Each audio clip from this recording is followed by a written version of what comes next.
साथियों, देश की 7 करोड़ के लगभग की जनसंख्या ऐसी है जिनको प्रतिदिन का लगभग 62 रुपए भी नहीं मिल रहे हैं। यानी कि उनको पेट भर भोजन नहीं मिल रहा है। 7 करोड़ मतलब समझ रहे हैं? 7 करोड़ का मतलब होता है कि लगभग जो है यूरोप के एक देश के बराबर उनको पेट भर भोजन भारत में नहीं मिल रहा है। और एक तरफ इसी भारत में जस्टिस वर्मा जैसे लोगों के घर में जो है नोटों की जली हुई गड्डी मिलती है।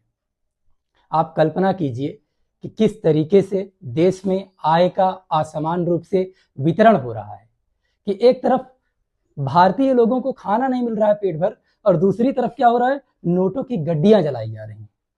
अगर यही स्थिति रहेगी तो क्या स्थितियां होंगी, आप सोचिए आगे चल करके। एक तरफ सर्वहारा वर्ग का जन्म हो रहा है और एक तरफ पूंजीपति वर्ग जो अपने महलों में बैठ करके राज कर रहे हैं, नोटों को जला रहे हैं, ऐसो आराम की जिंदगी जी रहे हैं, और एक तरफ हमारे जैसे गरीब लोगों को पेट भर भोजन भी नहीं मिल पा रहा है।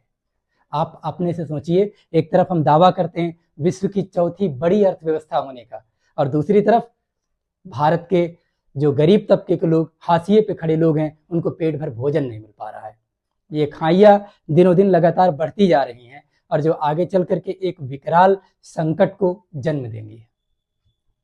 साथियों, देश की 7 करोड़ के लगभग की जनसंख्या ऐसी है जिनको प्रतिदिन का लगभग 62 रुपए भी नहीं मिल रहे हैं। यानी कि उनको पेट भर भोजन नहीं मिल रहा है। 7 करोड़ मतलब समझ रहे हैं? 7 करोड़ का मतलब होता है कि लगभग जो है यूरोप के एक देश के बराबर उनको पेट भर भोजन भारत में नहीं मिल रहा है। और एक तरफ इसी भारत में जस्टिस वर्मा जैसे लोगों के घर में जो है नोटों की जली हुई गड्डी मिलती है।